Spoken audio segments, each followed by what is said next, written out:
우리에게 주시는 하나님의 말씀은 시편 68편 1절에서 18절입니다. 이 말씀 가운데 1절에서 10절까지만 함께 읽겠습니다. 하나님이 일어나시니 원수들을 흩어지며 주를 미워하는 자들은 주 앞에서 도망하리이다. 연기가 불려가듯이 그들을 몰아내소서. 불 앞에서 미리 녹음같이 악인이 하나님 앞에서 망하게 하소서. 의인은 기뻐하여 하나님 앞에서 뛰놀며 기뻐하고 즐거워할지어다. 하나님께 노래하며 그의 이름을 찬양하라. 하늘을 타고 광야에 행하시던 이를 위하여 대로를 수축하라. 그의 이름은 여호와시니 그 앞에서 뛰놀지어다. 그의 거룩한 처소에 계신 하나님은 고아의 아버지시며 과부의 재판장시라. 하나님의 고독한 자들은 가족과 함께 살게 하시며 갇힌 자들은 이끌어 내사 형통하게 하시느니라. 오직 거역하는 자들의 거처는 메마른 땅이로다. 하나님이여 주의 백성 앞에서 앞서 나가사 광야에서 행진하셨을 때에 땅이 진동하며 하늘이 하나님 앞에서 떨어지며 저신의 산도 하나님 곧 이스라엘의 하나님 앞에서 진동하였나이다. 하나님이여 주께서 흡족한 비를 보내사 주의 기업이 곰핍할 때에 주께서 그것을 견고하게 하셨고 주의 회중을 그 가운데에 살게 하셨나이다. 하나님이여 주께서 가난한 자를 위하여 주의 은택을 준비하셨나이다. 아멘. 아멘. 오늘도 하나님께서 저와 여러분들과 함께 하십니다. 오늘도 주의 말씀으로 승리하시기 바랍니다. 우리는 하나님을 크시다, 또 하나님은 전능하시다, 하나님은 강하시다 라는 식으로 우리 신앙을 고백합니다. 성경 속에서나 우리의 인생 속에서 이런 하나님의 온전한 성품을 경험할 때 그때 우리는 너무나 기쁘고 또 하나님께 예배를 할 수밖에 없게 되죠. 말씀이 주는 유익은 우리의 무뎌진 감각을 일종의 전기 충격을 주어서 하나님의 일하심을 느끼고 보게 하는 데 있습니다. 분주하기도 하고 때론 안일하게 흘러가는 일상으로 인해서 잊힌 하나님의 그 성품을 이 말씀이 다시 깨닫게 한다는 겁니다. 오늘 읽은 시편 68편의 말씀 우리가 읽었지만 이 말씀을 보면 하나님이 우리 인생 가운데 어떻게 일하시는지를 선포하고 있습니다.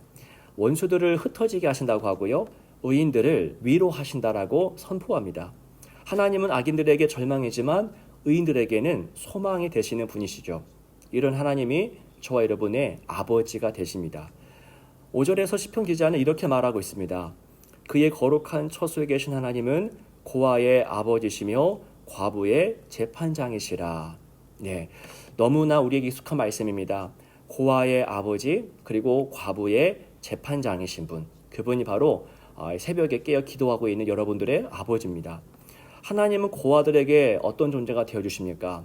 아버지가 되어주시고 또한 과부들에게는 재판장이 되어주신답니다. 이 시간 고아됨과 과부됨을 한번 생각해 보려고 합니다. 여기서 고아와 과부는 실제로 부모를 잃고 남편을 잃은 그들을 말할 수도 있습니다. 왜냐하면 당시 많은 질병과 전쟁으로 인해서 가족을 잃은 경우가 많았기 때문입니다. 가족을 잃어버리는 경우는 예사로운 일이었습니다. 하지만 여기서 말하는 고아와 과부라고 하는 것은 꼭 실제적으로 가족을 잃어버린 이들만이 아니라 인생 속에서 비참한 현실에 내던져진 이들에 대한 상징적인 상태를 말할 수도 있습니다. 지금이야 가족을 잃어도 사회 제도가 도움을 줄 수는 있습니다. 물론 그 도움이라는 것이 참 부족하죠. 미약하지만 그래도 생존할 수 있도록 최소한의 도움을 주려고 노력하고 있습니다. 하지만 고대 시대 때는 너무나 달랐던 것이죠. 고대 시대에 의존할 수 있는 가족을 상실한다고 하는 것은 곧바로 죽음의 위기를 경험한다, 죽음의 위기에 노출된다는 것을 이야기했던 겁니다. 자, 이 말씀이 우리에게 주는 위로가 무엇입니까? 오늘 이 말씀 우리에게 이렇게 말합니다. 우리에게 일어나는 일이 우리의 결론이 되지 않는다라고 말입니다. 이게 무슨 말일까요? 우리에게 나타나는 일들이 우리의 결론이 되지 않는다라고 하는 말이 무슨 뜻입니까? 자, 우리에게 일어난 일은 무엇입니까? 오늘 말씀처럼 고아가 되었던 일, 그리고 과부가 되었던 일, 우리에게 일어나는 일들은 너무나 많은 비참한 일들입니다. 고아와 과부의 상황이 바로 우리에게 일어난 사건들입니다. 삶에서 크고 작은 문제에 그대로 노출되어 있지 않습니까? 날마다 불안과 두려움과 염려 가운데 지내고 있지 않습니까? 자, 우리에게 고아됨의 사건, 과부됨의 사건이 일어나고 있는 것입니다. 자, 그런 우리에게 하나님이 일하십니다. 그런 우리에게 하나님은 아버지가 되어주시고요. 그런 우리에게 하나님은 재판장이 되어주십니다. 여러분 기억하기 원합니다. 우리는 이미 고아가 되었고요. 하나님은 우리의 아버지가 되어주십니다. 우리는 과부가 되었으나 하나님은 우리의 재판장이 되어주십니다. 자, 우리 모두는 이미 고아입니다. 그러나 참된 아버지를 만난 그런 고아입니다. 우리는 우리의 상황은 과부 같은 상황입니다. 하지만 하나님은 우리의 재판장이 되어주십니다. 자, 그래서 우리는 더 이상 고아도 아니고 과부도 아닌 것이죠. 자, 우리의 정체성은 우리에게 일어난 실패로 결정되지 않습니다. 내가 실패했구나. 그 실패가 우리의 결론이 되지 않습니다. 우리의 정체성은 실패 속에 임재하시는 하나님으로 인해 바뀌어질 수 있고 그 하나님으로 인해 결정되는 겁니다. 자, 우리는 마이너스를 내고 있습니다. 하지만 하나님이 그 부족한 부분을 채우십니다. 자, 우리에게 일어난 일이 아니라 하나님이 행하신 일이 우리의 결론이 된다는 이야기입니다. 하나님의 채우심, 하나님의 부어주심이 우리의 마이너스보다 더 크시다는 이야기죠. 우리는 가족을 잃었습니다. 하지만 하나님이 우리 부모의 자리를 채우십니다. 더 완벽하게, 더 충실하게 채우시죠. 하나님 이처럼 우리의 상실보다도 더 크고 강하십니다. 성도 여러분, 기억하시기 바랍니다.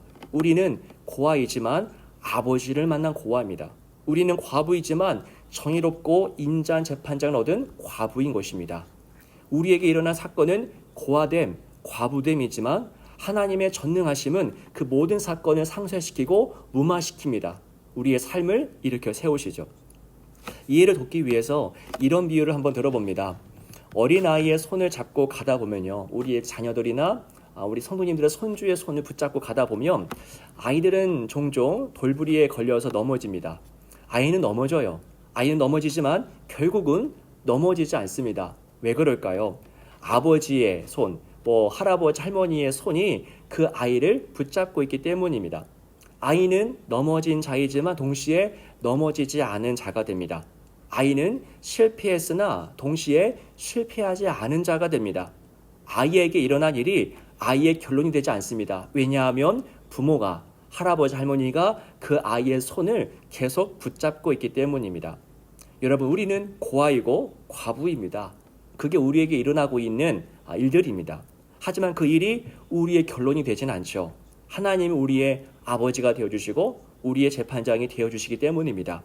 하나님이 이루신 일들이 오늘 우리의 결론이 된다고 하는 오늘의 본문의 메시지를 마음 깊이 새겨서 내가 오늘 하루 동안의 두려움과 불안의 일을 경험한다 할지라도 그 속에서 우리가 자칫 넘어지고 미끄러진다 할지라도 우리의 손을 붙잡아 주시는 하나님으로 인해서 항상 기뻐하며 소망할 수 있는 저와 여러분이 되시기를 축복합니다.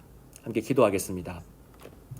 살아계신 하나님, 우리는 죽을 수밖에 없는 자이나 하나님의 생명이 우리를 일으켜 세우십니다.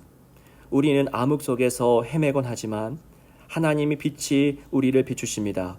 우린 넘어지나 하나님 우리의 버팀목이 되어주십니다. 하나님 우리의 유일한 하나님이시여 예배 받으시기에 합당하신 분이십니다. 오늘 하루도 우리와 함께하여 주옵소서. 우리 현실을 마주하고 있는 성도들과 동행하여 주옵소서. 주 예수 그리스도 이름으로 간절히 기도하옵나이다. 아멘.